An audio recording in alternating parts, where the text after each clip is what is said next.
plus précisément ci Pikine Lansar fekk si fii benn ASC boo xamante ni ASC bu mag la mu ngi tudd ASC Jàmbaar mu nekk ASC bi nga xamante ni def na jaloore au niveau du stade Amadou Barry de Guédiawaye mu am fi ay 20 trophées au total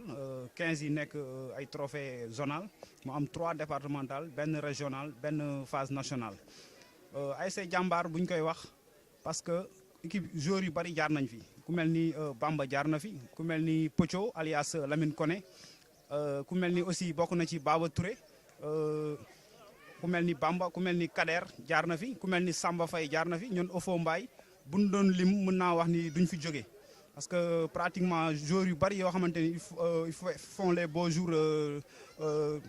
du foot professionnel jaar nañ fii nii tey ñoom lañ ñëwoon sees yi waaye du ñu def dara lu wàcc si biir. asalaamaaleykum wa rahmatullah yéen waa Pikine ñu ngi leen di ziar Pikine Guédiawaye di leen nuyu di sant bon ñu xam ne ñun tey dañu recevoir LTV au niveau de notre entraînement muy équipe bu ASC Jàmbaar issue de Lansar donc ça a été une équipe qui a été fondée en 1974 des fusions de 3 clubs qui sont Paris Saint-Germain Soleil ak Flamenco donc tey ba léegi xale yaa ngi si d'ailleurs vous revoyez bien qu'il y a que des jeunes donc nous avons opté aujourd'hui pour la jeunesse loolu la ñu prôné leen pour envers nos gosses ñëw toog xool créer une équipe qui peut vraiment sur le plan de la jeunesse xale yi dirigeants yi ndaw lañu xale yi ndaw lañu donc ñu ngi si entraînement en préparation de notre match de mardi prochain contre c'est Abdelkader Fall sociétaire de l'ASC Jàmbaar depuis ma belle enfance bon depuis 76 laa fi joué cadet ça fait actuellement 76 heures ça fait 41 ans maa ngi au service de l'ASC fi laa fubale sama cadet fi laa fubale sama senior fi laa fubale sama vétéran donc maa ngi si 41 toujours tamit maa ngi si entourage club bi patrimoine bi ñu ma légué woon depuis ba jeunesse moom maa toog actuellement maay le sage tout ce qu'ils font dañ ma ci avisé dañ ma ci yëgal vraiment jox ma ci sama cër moo tax ma nekk si actuellement donc Abdelkader Fall ancien capitaine de l'ASC Jàmbaar des années 90 saakaru Jàmbaar yëpp maa ko jël en tant que capitaine maa fi nekk capitaine régional jël capitaine national ba pare maa ngi sama 11 coupe zonale donc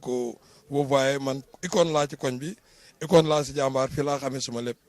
donc actuellement jaar naa fi tamit comme coach vers les années 95 avec les Pocho Boy la suite maa nekk seen kii jël naa fi 2 coupes en tant que entraîneur jël fi 8 coupes en tant que joueur donc voilà mon palmarès bon de qu'on me reconnaîtront à travers cette image donc en grosso modo bon loolu laay wax a bàyyi kii di ba en attendant ñu dem c'est ça notre seul problème c'est les finances il nous est très difficile tout au début de l'année si ce n'était la contribution booy fi nekk xale yu ndaw yi des plus petits xale yu ndaw yi dañuy jël ay 100 francs même bu ñu ñëwee entraînement pour passe booy yi ñooy joxe xale yu ndaw yi ngay gis nii ñooy joxe passe yi ñooy jox équipe bi 100 francs ñu dajale pour jox transport jour yi xale yu ndaw yi ñooy jënd ndox donc finance moom vraiment dañ ci am problème te pourtant am nañu ay mécènes yoo xam ne on peut les citer ñu ngi ñuy dimbali en ce sens mais du ñu mën lépp parce que organisation nawetaan moo laaj des moyens assez colossaux boo xam ne vraiment pour gérer l'équipe on n'y parvient pas vraiment en finance. Il y a un certain Pape Faye qui est issu du quartier il a eu à être le président de la commission culturelle moo ñuy dimbali il y a un jour il a été président jour de l'ASC di ñuy dem mu ku mel ni Modou Gueye c'est le président de la convention citoyenne leneen parti bi daf ñuy def xaalis mais dara du doy nawetaan dara du doy lu ñu am presque dañuy xëpp finance mooy suñu problème suñu sañoon daal génn ci carcan bi di def suñu propre moyen di organiser ay activité di wut xaalis vraiment loolu mooy yore club mais ay cotisation yi vraiment dafa sonn metti na sonn la leen donc ci daal la ñu topp ci problème finance. ñuy ñëw fii équipe bi nekk nii à côté moo fi créé benn terrain annexe muy ASC Penc nekk suñu wet vraiment ñu am ci ay problèmes yu bëri amoon nañu terrain en temps boo xam ne président de la république moo ñu ko mayoon mais avec ces politiciens ñoo dem ba jaay le terrain morcelé ko jaay ko terrain bi nekkoon en face pédiatrie jàmbaare ko moomam presque sur 300 mètres carrés mais ou plus sax ay politiciens ñoo ñëw jaay suñu terrain depuis loolu dañuy taxawaalu école 13 ñëw fii Penc nag bind lettre ñu abal ñu fii ñoo ko war a bokk mais pour plus de sécurité moo tax ñu ñëw fi terrain annexe école 12 di fi entraîner xam nga espace bi vraiment soo ko xoolee xam ne vraiment mënul noog entraînement mais on est obligé de faire loolu mooy suñu problème. voilà la jeunesse actuellement man li ma leen di lancer rek mooy être sportif d'abord am fair play nous sommes tous une famille nawetaan mbokk la mbooloo la man miy wax ak yow musuma depuis bi ma jógee Lansar dëkkuma Lansar Penc laa dëkk. depuis 30 ans maa ngi dëkk Penc mais jàmbaar laa far yaa mes jeunes frères et tout yoo xam ne ñu ngi Penc ASC ñoom ñooy chargé délégué kii bi dirigeant Penc donc fraternité woon boo amuloon suñu biir day xat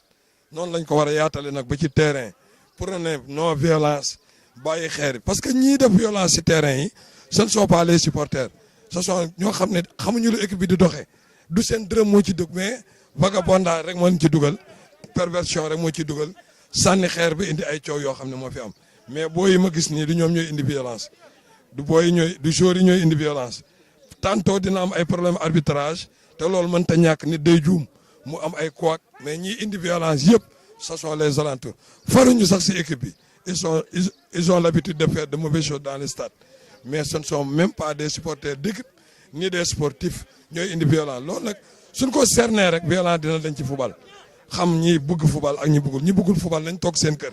ñi bëgg football ñëw di teel ñooñu du ñu def violence daal mooy taxawaalukat yi ñooy indi violence. donc man la Dame Diack encadreur école football Père Kana en même temps encadreur école football ASC Jambar que presque yaakaar naa ça fait des années li génne entre Aynoumane ak Lamsar yëpp maa leen formé commençant par depuis en 98 la intégré si petite catégorie en cadet ASC Jambar formé boo yoo xam ne actuellement ñu ne capitaine u ASC bi di comme genre yu mel ne ay Matar ay Amdi Touré ñooñu gën a nekk ancien ay ñoom Fo Mbaye yi gën a nekk ak extérieur ba yàlla defaat tey yeneen génération ñëw nekk ñoom Bokar Diallo nekk ñoom Xaasimu génération boobu chaque fois ñu ngi nekk topp seen gàncax di leen gunge daal. que ñun sama objectif mooy loolu man je suis venu pour former les gosses et les enfants ak ASC li leen defaral surtout ñaari ASC ñu seq ASC Penc et ASC Jambar pratiquement boo xoolee daaw ASC Penc li fa nekk yëpp dañu coupe bi fii lañ jaar à la formation. peut-être xëy na jour dëkkul fenn daal comme muy jour muy entraîneur xëy na peut-être nit ku ne fi nga sentir ne moo baax si yow rek foofu nga war a mën a dem pour jouer fa quoi mais ñun les joueurs ASC Penc et ASC Jambar amuñu problème boobu même les dirigeants y en a pas mais les supporters ñoom ñooy créer distance yu mel noonu parce que man je pense que depuis en 2001 ba léegi képp koo xam ne mën nga fubal fii si bayat bi nga jàngee fubal fi nga fubalee kon donc ñu nag man ak joueurs yi amuñu problème yooyu man ak dirigeant amuñu problème mais les supporters yaa na koo xam ne dañuy jël ne bu neetaan commencé rek dañuy indi yeneen formule yoo xam ne yooyu après day jeex daal te ñun lépp lu ñuy def rek dañ ko defee si fubal lañ gën daal te si la ñuy yëngu non pas encore ba léegi amul benn retombée peut-être travail bi li ñu siy def c'est les parents ñoo si jàppale mais weesoo loolu les deux ASC def ñu dara si man peut-être la fois passée année passée lañ ma may ay équipement ASC Jambar ak des blousons yoo xam ne anciens blousons lañ ma leen si remercier si loolu quoi mais au niveau du Penc cette année là même mooy sam problème ak ñoom ak même ASC Jambar dama ne booy ma formé yëpp ñu joué cadet ren balaa benn jour joué cadet il faut ñu satisfaire école football yi parce que école football moom mooy dundal quartier yi mooy dundal ASC yi waaw si loolu lañ nekk noonu quoi ba par la suite boo xoolee chaque année dañuy servir ñaari ASC yi surtout Lakale ak Jambar pratiquement boo xoolee les meilleurs de cette équipe Lakale Père Kana la boo xoolee les meilleurs de équipe Jambar Père Kana la. ñooñu nag boo xoolee tey ñooñu mu ñu jàppale woon Aliou Diouf tey Aliou du sonn quoi parce que tey am seet bu muy am à 10 ans da ko Aliou Diouf yor à 10 ans ba tey mu am loo xam ne tey yàlla may na ko tey mais gisuma fenn foo xam ne tey Aliou taxaw ne maam Cheikh moo ko jàppale lépp loo xam ne tamit ñun lu ñu koy def ëllëg réussir xale bi ñu ngi koy jéem ñu ngi koy mën mais ñoom xale yi amuñu reconnaissance loolu moom waxtaan ñun chaque fois ñun encadreur danaan jour mbokk daal parce que ki ngay sonn bu ëllëgee du la jariñ kenn lay jariñ mais balaa kenn papa wala yaay lay njëkk a wax soo ko wax encadreur est-ce que encadreur dinañ ko seet déedéet duñ ko seet waaw parce que boo xoolee yéex démarrage la quoi ñun loolu mooy suñu problème chaque année jàmbaar bi ñuy démarrer dañuy am retard du démarrage équipe bi dina entraîné ay 2 semaines 3 semaines ba dugg 1 mois ñu am avant match ay 2 semaines la ñu am d'entraînement yoo xam ne peut-être jour du ñu am jambe bu nekk si ñoom peut-être la vieille loolu peut-être mag mën na gën xale si ni ñu koy soxlaa xale mën na gën mag mais des fois xale mag dina ñëw ëpp avantage xale comme ku mel ni Jupiter daaw jékki dafa def saison bu baax ku mel ni Sour daaw dafa def saison bu baax mais malgré dañuy dem ba si biir zo am problème feebar après mu perte lu mu amoon quoi moo waral loolu mais problème vieux ak jàmbaar nu ko éliminé daaw manque de préparation bu baax la quoi. waaw lépp nañu yaru rek parce que nit ki moom bëggee dara day yaru daal si rawatina les supporters parce que avant match yu ñëw yoo xam ne day nekk ay derby entre jàmbaar Lakale entre jàmbaar Ceddo entre jàmbaar Magadan Darkase gi yéen ay match derby mais ñaari match yi gën a am importance derby mooy jàmbaar Lakale ñuy ñaax xam ne football la quoi nañu xam ne ñaari ASC yi football boolewu leen parce que tey relation jàmbaar ak Lakale du football mën nañu dépasser football mais bu yemee si cadre joueur yi rek amuñu problème yooyu mais problème bi c'est les supporters bu ñuy ñaax nañ ñaax supporters ñu bañ a def violence ñu jouer ko si fair play parce que tey ëllëg bu ñuy jouer ba pare génn ñoom joueurs yi guddi ñooy toog di waxtaan ak dirigeants yi taxaw di waxtaan ñoo ñooy xeex supporters yi mais supporters ñoo war a nekk nit ñu yaru xam ne jàmbaar Lakale amul danger boo xam ne tey énu war a mën a am parce que tey ñoom ñu seen joueurs yi yëpp ku ci jàll tey wala ma taxaw da ngay jàll ñëw nuyu ma même bu dee booy entraîné sax ngay bàyyi entraînement ñëw nuyu parce que bu dee benn fan def naa ko ak ñoom côté boobu moom boo xoolee ça fait des années peut-être xëy na côté boobu xëy na am na nu muy ñëw te duñ ko gis mais 2 ans yu wees maire Thiaroye Jure ko deful dara si ASC yi ni des écoles de football surtout les écoles de football parce que école de football amuñu benn soutien amuñu benn soutenir lépp loo xam ne dañu koy def rek parents yi ñoo ko si participer man noonu formule boobu laay liggéeyee formule bi ñuy liggéey nag moom te comme ni ñuy waxee ne dañuy nekkaat si defaraat la petite catégorie pour football Sénégal kon donc maire yi ñoo si war a njëkk a xar seen tànk tooy pour ñu xam ne tey ñu sommes des éducateurs tey ñun waruñu woon sax tey te du xaar maire bi boo def ay subvention ñëw di ko jox formateurs yi parce que boo demee au niveau d'Europe loolu moo fa am Europe dañuy gis koo xam ne day formé xale yi nekk si quartier ñëpp di ko jàppale ñu jàppale bi si kaw lay commencé ñëw fii kon donc ñun dañuy ñaan les soutenir ñëw soutenir école football yi ñu soutenir ASC may leen doole parce que ASC benn loxo yoru ko parce que ASC mbooloo quartier la tey bu neexee dañ naan joueurs yi mais bu neexee daan entraîneur mais dirigeants yi ñooy les premiers efforts bi ñu war a def pour def tous les moyens pour mettre les conditions yu baax si joueurs yi mettre conditions yu baax si entraîneurs yi ba pare ñu pare parce que nawetaan jàmbaar du équipe boo xam ne day toog ay premier tour ça fait bu ko toog yi dina toog ay 10 ans 15 ans du toog premier tour parce que jàmbaar ku ko déggul tamit dégg nga ko te xam nga ko fu sori daal ñu ñaan ñi tamit les dirigeants ñu resté serein muy ASC Penc muy ASC jàmbaar ñu xam ne fool moo ñu boole bu fool bi jeexee ñun ñëpp benn la ñuy nekk que bu ñu si toll tamit bu ñu defee ñu def ko fair play boo xam ne bu ëllëgee ku gis sa morom rek di nga mën a siggi mais pas violence parce que violence li am démb jo barki démb ñun ñëpp gis nañ ko te ku si dee après yaay perte parce que ñu ngi nii après fu mu mujjee jàpp na si ay nit téye nañ si ay nit mais violence boobu ñu la ñuy bañ di ko def loo xam ne bu ëllëgee tey jàmbaar Lakale nekk atu boo xam ne tey jàmbaar war na mën a soxla terrain Lakale dem si kaw ñu jox ko mu fubal Lakale war na mën a jouer jàmbaar supporté ko jàmbaar war na mën a jouer Lakale supporté ko mais si yow lan lay dañee nag fan lay commencé les supporters mais pas les joueurs parce que boo xoolee les joueurs gàcce ngaalama dañuy dem nante guddeeg bëccëg kon donc lépp loo xam ne violence la dañu ko war a daw. Pape Omar Diop laa tudd maa ngi dugg ci métier entraîneur depuis 2010 maa ngi am sama initiateur en 2011 sama premier degré licence C CAF en 2016. Bon on est dans le travail mais sachez que j'ai travaillé avec beaucoup de clubs de grand standing comme Jambar. Comme l'ASC Disso, j'étais finaliste l'an dernier avec l'ASC Disso de la zone 4 de Guédiawaye. Donc en 2012, j'étais en finale aussi, j'étais champion avec l'ASC Disso de Guédiawaye. Donc c'est pas la première fois que je travaille avec une grande équipe. Donc, mais bon, ça se passe bien avec l'ASC Jambar. On est en train de se préparer pour notre première marche d'ici mardi prochain. Bon, on est en phase tactique en ce moment-là. On est en train de refaire notre tactique de jeu pour se peaufiner, se bien préparer contre notre premier adversaire. On a dépassé les phases de physico-technique. Maintenant, on est en phase tactique. On se prépare davantage pour être prêt le jour J. Bon, comme on dit toujours, c'est notre première marche. Pour les premières marches, les automatismes ne sont pas encore prêts. Mais on espère avec le groupe qu'on a de bien pouvoir s'en sortir. Ouais, bon, je ne sais pas le groupe qui était là l'an dernier, mais je sais qu'on m'a beaucoup parlé des nouveaux joueurs. Il y a beaucoup de recrues par rapport au départ. Donc c'est pour ça qu'on a essayé de travailler avec beaucoup d'automatisme pour trouver les combinaisons justes pour pouvoir jouer notre premier match. Bon, pour le cas de Serge Sidia, il n'est pas encore là. Donc il n'a pas encore démarré les entraînements, on ne peut pas compter sur lui. Mais pour ce qui est de Bokar, bon, il est en train de montrer en puissance. Soum, il est jeune, mais donc, il a un peu des lacunes, mais il peut faire mal si toutefois il a beaucoup de concentration sur son jeu. Mais il reste aussi d'autres joueurs qui sont là pour faire mal. Donc, mais on garde ça pour nous, pour bien se préparer. Bon, comme l'équipe s'est terminée, n'a pas franchi les premiers tours l'an dernier, le premier objectif qu'on s'est mis, c'est d'abord de gagner le premier match et d'essayer de prendre le maximum de points pour pouvoir s'en sortir dès les premiers tours. Après les premiers tours, on verra après. Mais l'objectif premier, c'est de sortir les premiers tours. Bon, facile en football, moi, j'aime pas ce nom-là. Facile, ça n'existe pas. Il y a des équipes qui sont là. Comme on dit, c'est les Navetan, il y a beaucoup de réalité avec les Navetan. Je peux dire que tous les 12 équipes ont déjà mis leur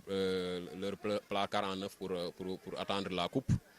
Mais malheureusement, il y aura une seule équipe qui sera vainqueur.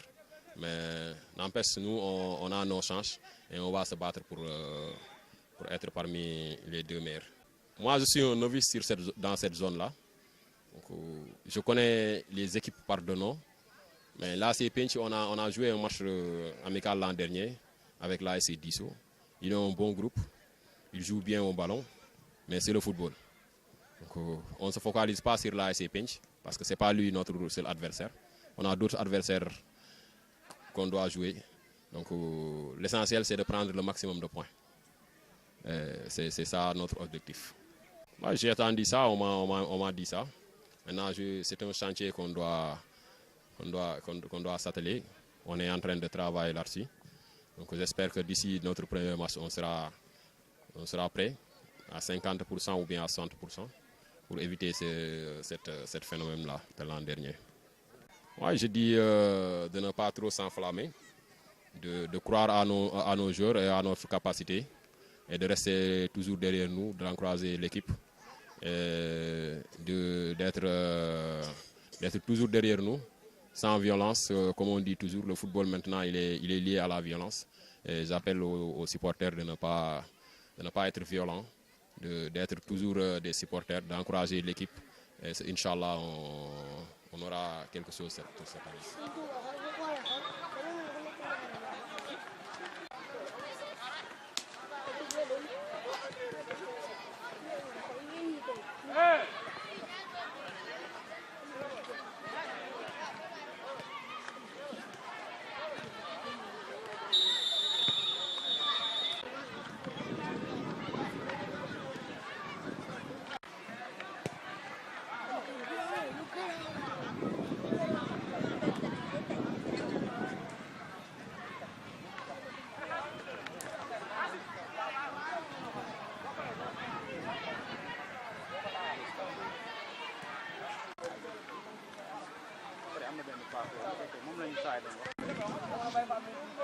maa leen siyaar bu baax di siyaar yéen ñii xam nga di sant ñëpp daal waaw di sant ñëpp daal waaw di waajal comme ni ñuy waajale rek nawetaan waaw mbalaw be waaw ren moom incha allah leneen la quoi danoo waajaat leneen lu bees ndax boobu ba léegi ñu ngi siy liggéey waaw tey ren danoo bëgg bu ñu duggee esat ñëpp xam ne jàmbaar andi na leneen lu bees ñi ngi waxtaan ak koñ yi quartier yi ñëpp ñi ngi waxtaan ak ñoom ñi ngi mobiliser daal bu baax a baax daal waaw jàmbaar daal ren dina indi leneen lu bees daal waaw yomb na je pense que loo gis lu nekk rek gëm-gëm la waaw ñoom gëm-gëm lañ am ba egg foofu ñu egg te ñoom ñooñu si yar xam nga seen tànk la ñuy topp boobu ba léegi ñu ngi di si liggéey boobu ba léegi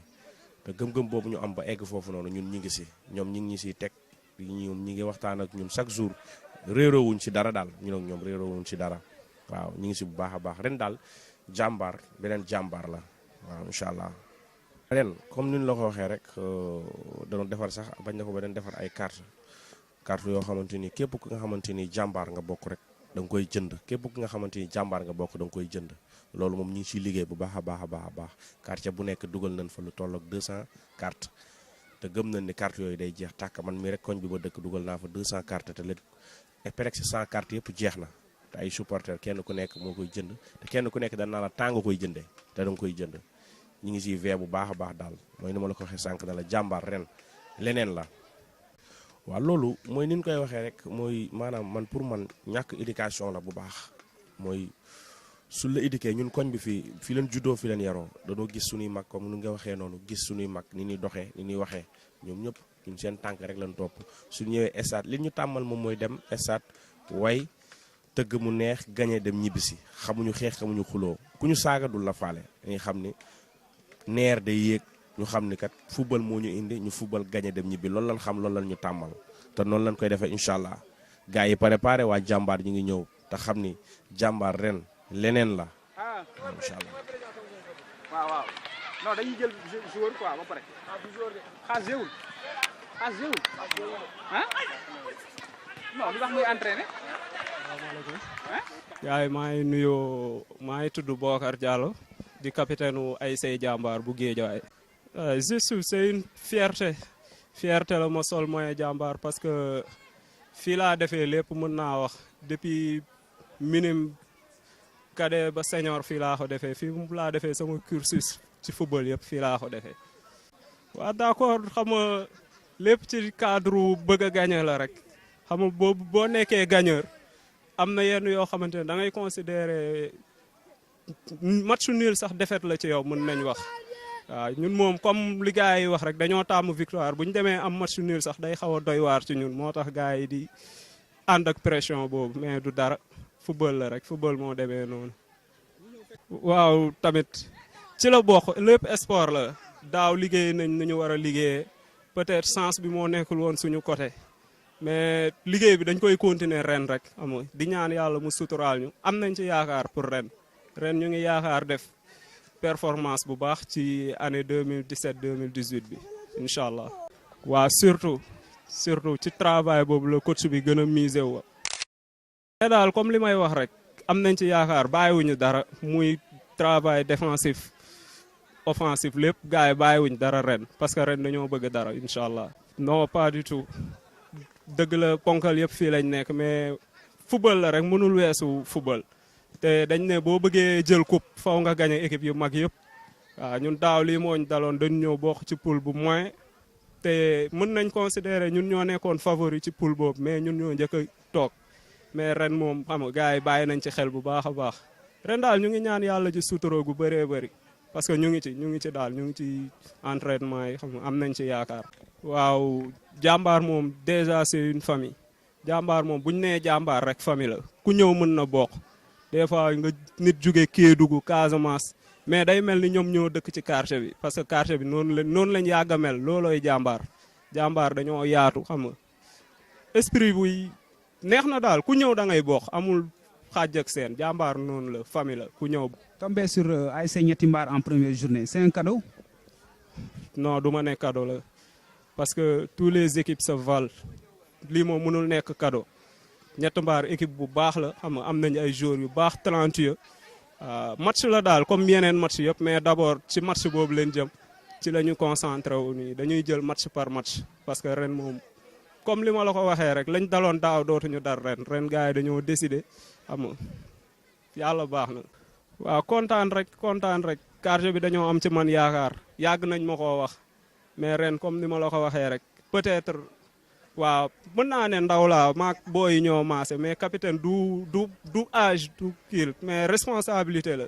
te responsabilité bi gars yaa ngi ma ciy dimbali sama partenaires yi xam nga ñoom d'abord ñoom laay njëkk a sant parce que ñoom ñoo ma ci gën a jàppale des fois damay ñëw sax ñu naan maan kapi xam nga di ma tooñ quoi xam nga ci yooyu waaw ñoom ñoo si jiitu capitaine bi ñoom ñoo si jiitu. waaw bu baax Soro moom d'abord. ci waxtaan bi rek ci num ñu jiitalee rek loolu dal na xel waaw moom yàgg na noo jiital ñuy am ndam comme ren bu ñëwee jiitalaat ñu dañ koy sante yàlla parce que Soro du ko ndaw ci ASC Jàmbaar mën naa ne ci football bi sax du ko ndaw waaw loolu benn plus la ci ñun. plus la toujours ñu nekk fii Pikine Lansar fekk si fii woon ASC Jàmbaar voilà toujours ñu nekk seen émission intersaison ak ZZ Production voilà ñaar ñi ñu tax ASC bi ku ci mel ni Sora ñu bàyyi ko mu présenté wu. salaamaaleykum maa ngi tudd Sora maa ngi ASC Jàmbaar depuis 91 ba léegi équipe biir presque joué naa fi 20 ans waaw. voilà Sora c'est quoi le problème et c'est quoi le secret de Sora. waaw man moom wax fa dëgg yàlla moom damay entraîner parce que li may wax booy chaque jour mooy nit loo nekk rek gëm ko booy entraîner yaag say moroom nga nekkal gëmal say entraînement tey teel a tëdd parce que sport am na yoo xam ni moom bul sonn du fen boo ci nekkee boo ko joxee sérieux sa carrière dina gudd mais boo ko joxul moom sa carrière day gàtt waaw. voilà ñu gis daaw Jàmbaar mu def première sortie bu baax ak l'ASC Guy gi mais après mu mel ni dafa doon xaw a bàyyeeku au fait lan la naka ngay expliquer loolu. waaw daaw tamit boo xoolee nii booy mooy li ma leen wax rek daaw dañoo yaakaar ni Jàmbaar dafay continuer saison bi mu def 2015 man leen booy ma ne leen sport doo naagu parce que boo defee résultat bu baax say morom dañ lay xaar kon waroo naagu mais daaw boo gisee Jàmbaar génnu naagu moo tax parce que ba dernier match bi booy dañoo yaakaar dañuy génn facilement parce que yow boo nekkee ci kaw yow ñu gañe la moo gën a yomb parce que boobaa nit ñi dañuy xam say arme te loolu moo tax daaw ñu teel a toog waaw. voilà ñu gis fii ren ay gan yu bëri ñu dégg sax bon l'arrivée de Cheikh Sidia est-ce que ak travail bi vous pensez que qu'ils feront mal quoi. waaw boo xoolee nii nag xëy na beneen saison la beneen kii la beneen engagement la ñuy ñëwee daal mais l'essentiel mooy groupe bi na suude nekk benn kenn bañ a naagu yaakaar ni titulaire nga wala yooyu parce que jour moom tant que yaa ngi def sa bopp ni yow titulaire nga wala say morom yi nga nekkal yaa leen dàq football loo yóot doo ko jot parce que dafa mel ni ngay dem examen nga ne say morom yi ngay defandool examen yaa leen dàq jàng te defagoo examen loolu rek lay nduróol. voilà Sora parfois ñu gis ko mu jouer attaquant parfois ñu gis ko mu jouer milieu terrain parfois ñu gis ko muy jouer même ak central mu mel ni genre bouche-trou Sora loolu lan la au juste. waaw boo xoolee nii dama koy wax booyee dama naan leen football buñ la teg benn poste nga ne mënuma ko jouer defe naa Jàmbaar góor rek laa fi deful mais poste bu nekk jouer naa parce que xel mooy football boo amee xel di xalaat lu bëri di calculer di nga mën a football poste yëpp mais boo tegee sa bopp même boo nekkee gauche ñu yóbbu la droite amal xel mi parce que xel mooy lépp mais boo amul xel mi bul sonn doo mën a football parce que li may wax booy mooy des fois booy seetaan football da ngay xool ñun la kii arrière droit la moo fi teg tànk wala moo fi mën da ngay xool lan lay def ba nit ñi ne kii lu tax mu egg fii loolu ngay jéem a gëstu pour xam ko mais am na booy yu bëri yoo xam ne xëy na duñu seetaan football wala duñu gëstu di xam. capitaine bi muy Xaasim ñu koy jox mu présenté wu d'abord. waaw salaamaaleykum gars yi maa ngi tudd Baye Xaasim Mbengue maa ngi Jàmbaar depuis 2005 merci voilà. voilà Xaasim ñu gis que ni ñu dégg ñu ne régulier woo ci entraînement yi mu mel ni que ni ren da nga joué wul wala qu'est-ce qui se passe. dëgg la waaw parce que depuis daaw sax ma lay wax parce que troisième match daaw bi sax bokkuma ci woon parce que waaw dañoo am beneen mbir boo xam ne moo ñu doon toog si diggante bi ci affaire yooyu dañuy liggéey te liggéey des fois day yóbbu temps bi lu bari quoi ci affaire yooyu moo tax ci ren pareeguñu pour jouer du ma ne ma duñu jouer mais pareeguñu pour jouer quoi.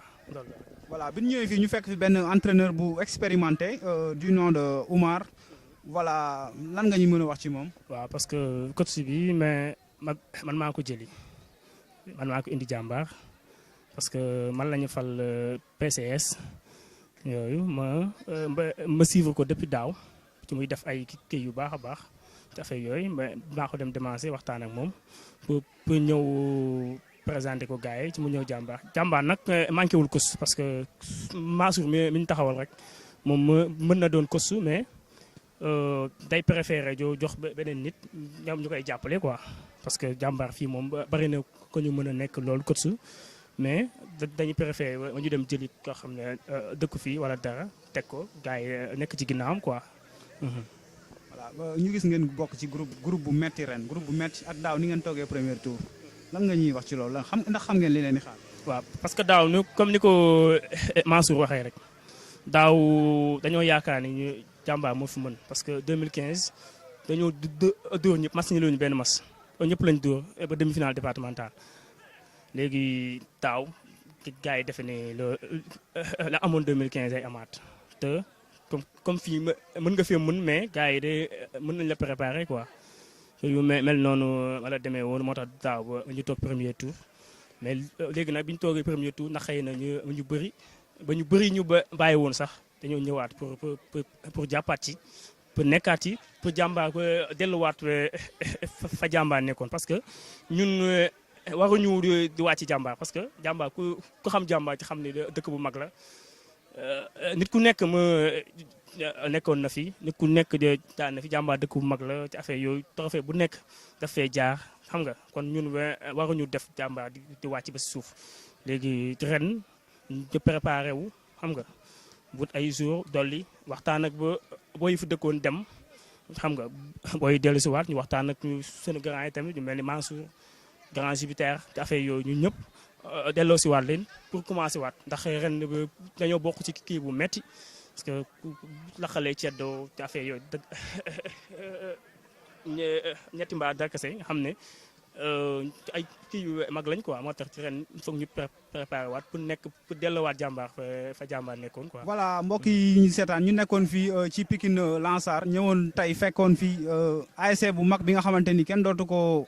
naatable muy ASC Jàmbaar. ASC Jàmbaar comme ni ngeen ko déggee ci début émission yi def fi ay jaloore yi nga xamante ni ku nekk fekkee na ko yaakaar naa ñi ko fekkewul aussi dégg nañ ko mu nekk équipe bi nga xamante ni jël na fi phase nationale jël fi 15 fois le trophée zonal bi ak départemental ak national voilà ñoom lañ seet si woon tey fii di remercier ñëpp ñi nga xamante ni jàpp nañ si de près ou de loin di remercier Père Kader bi nga xamante ni moom biñ ko fekkee moom moo ñu dalal ak Xaasim Mbeng Mansour bi nga xamante ni moom mi ngi fii c'est le frère de Baba Touré feu Baba Touré voilà Xaasim moom moo arrangé émission bi ba tey mu am quoi mu mun a aboutir voilà di remercier tout le monde ñi si jàpp de près ou de loin ñoom maire Asi Gaye vraiment elles ont contribué pour réussir émission bi voilà ñi fi ñëwoon mooy waa GG Production voilà di leen jox rendez-vous ci beneen numéro ci intersaison